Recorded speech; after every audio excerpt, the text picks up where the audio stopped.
ریاضی، algebra, geometry کا علم دینے والے پوری دنیا کے امام حضور علیہ السلام کی امت سے جنم لیا.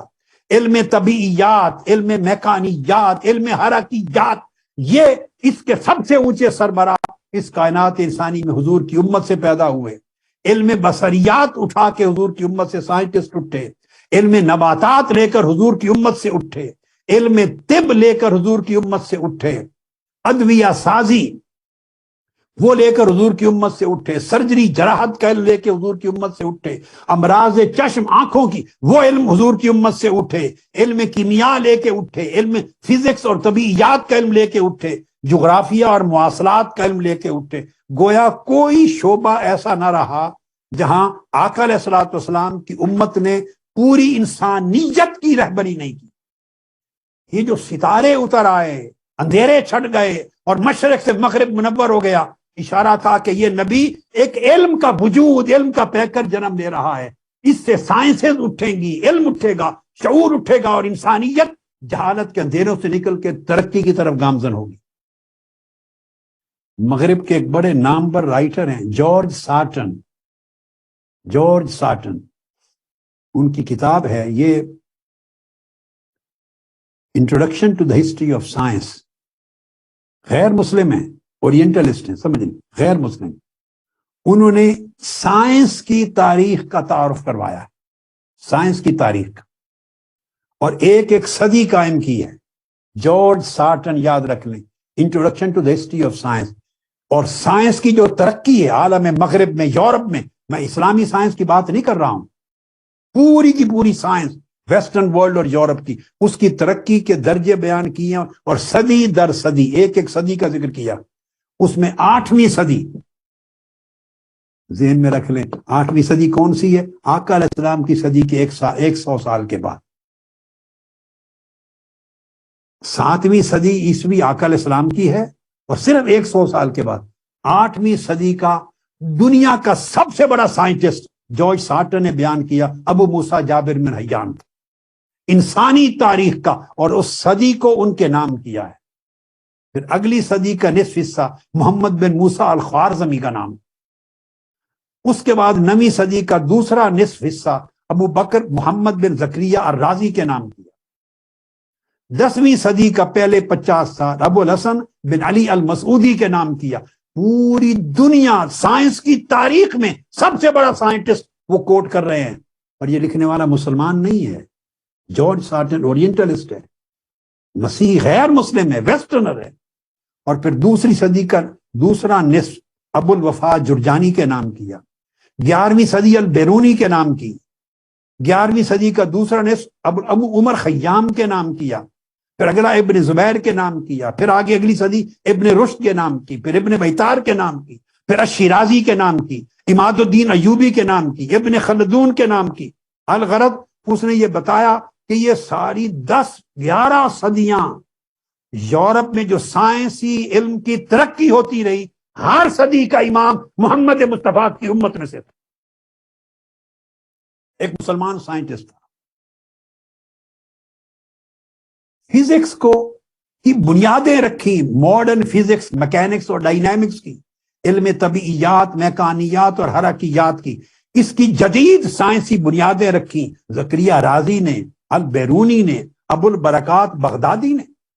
اور بیرونی نے ارسطو کے سائنسی نظریات رد کر دیے. بغدادی نے طبیعیات، علم فزکس کی نئی فاؤنڈیشنز دی. موشن کے قوانین جو فزکس میں پڑھتے ہیں، ویلوسٹی کے، سمتی رفتار کے قوانین دیے. ابن الحسم نے کثافت، ڈینسٹی کے قوانین دیے. ماحول اور ایٹموسفیئر کے قوانین دیے. پیمائش اور میئرمنٹ کے قوانین دیے. وزن اور ویٹ کی تعریف کی. مکان، سپیس اور زمان، ٹائم کی دی. رفتار حرکت، ویلوسٹی کی دی. قانون تجاذب، گریویٹیشن کو بیان کیا. فزکس کے، ڈائنامکس کے اور مکینکس کے وہ قواعد دیے جس سے پہلی دنیا آشنا نہیں تھی. یہ تھا ستاروں کا اترنا اور اندھیروں کا چھٹ کے نور میں بدل جانا، کہ محمد مصطفیٰ انسانیت کو علم کا، سائنس کا، تہذیب کا، ثقافت کا، شعور کا نور عطا کرے. اور پورا یورپ اور مغربی دنیا سائنس اور کلچر اور تہذیب کی ترقی میں محتاج ہے محمد مصطفیٰ کی، محتاج ہے اسلام کی، محتاج ہے اسلام کے بڑے سائنٹسٹ اور علماء کی، جن کے ذریعے علم، تہذیب، ثقافت، شعور، تمدن اور سائنس آگے بڑھی۔ اس طرح علم البصریات میں مسلمانوں نے جگہ، ابن الحیثم نے آپٹیکل سائنسز میں آنکھوں کی، یہ دیکھیں نا آپ، میں بھی لگا کے بیٹھا ہوں گلاسز، آپ بھی لگاتے ہیں، آپٹیکل سائنس کا بانی ابن الحیثم ہے، نئی، اس کے لاطینی لیٹن لینگویج میں ترجمے ہو چکے ہیں۔ پہلی مرتبہ لینزز کا تصور دیا اور میگنیفائنگ پاور کا تصور دیا، تکبیری طاقت کا، اور میگنیفائنگ لینزز بنائے۔ یہ تاریخ، سائنس کی تاریخ میں یہ آقا علیہ السلام کی سیرت کا فیض ہے۔ حضور امت نے یہ ساری خیرات دی۔ باٹنی میں اسی طرح، میڈیکل سائنسز میں جابر بن حیان، الرازی، ابو القاسم زہرابی، ابن سینا، ابن رشد الکندی، انہوں نے پوری ماڈرن میڈیکل سائنسز کی بنیاد رکھی۔ یہ سیرت محمدی کا فیض تھا کہ ولادت کے وقت مشرق سے مغرب تک جھنڈے گاڑے، یعنی مصطفیٰ وہ علم دے گا، اس علم سے وہ قوم جنم لے گی اور وہ تہذیب اور تمدن جنم لے گا مصطفیٰ کی امت میں، کہ پوری دنیا کی سائنسی، عقلی اور شعوری ترقی بھی مصطفیٰ کے قدموں کی خیرات ہوگی۔ پھر اس زمانے اوائل وقت میں جب مغربی دنیا اور یورپ میں تو تصور نہیں تھا علاج کا، میڈیکل کالج بنائے، فارمیسی کے سیٹ بنائے، اور کم و بیش 1100 سال قبل جو نامور طبیب تھا رازی، اس نے میڈیکل سائنس پر 200 کتابیں لکھی۔ 1100 سال قبل، آج سے 1100 ایئرز بیفور 200 کتابیں لکھی، اور انگلینڈ اور یورپ میں اب تک 40 مرتبہ مختلف یورپین لینگویج میں ٹرانسلیشن ہو چکی۔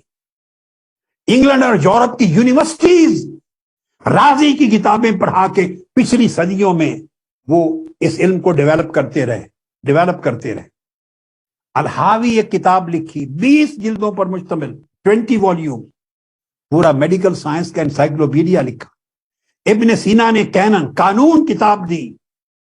مونٹ گمری واٹ نامور محقق ہے، کرسچن ہے، اس مسیح، وہ کہتا ہے it has been claimed that it is the most studied medical work in all history۔ ابن سینا کی کتاب القانون کہتے ہیں کہ میڈیکل سائنس کی ساری تاریخ میں سب سے زیادہ جس کتاب کو پڑھا گیا وہ ابن سینا کی کتاب القانون تھی، کینن۔ یہ نور تھا جو آقا علیہ السلام کی سیرت طیبہ نے انسانیت کو دیا، یہ نور دیا۔ اس کا نتیجہ کیا ہوا؟ جب تک ہم اس نور کے ساتھ آگے بڑھتے رہے اور اس نور کی راہ پہ عمل کرتے رہے اور علم کے راستے پر رہے اور عمل صالح کے راستے پہ رہے، ہماری تہذیب اور تمدن اور ہماری ثقافت کی بنیاد علم پر، سیرت محمدی پر، شعور پر، تحقیق پر رہی، ہم ترقی کرتے رہے۔ اس کے بعد کیا ہوا؟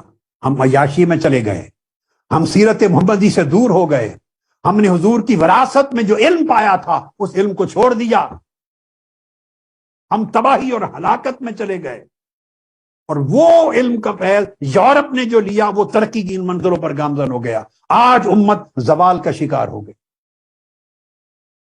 آج امت زوال کا شکار ہو گئی۔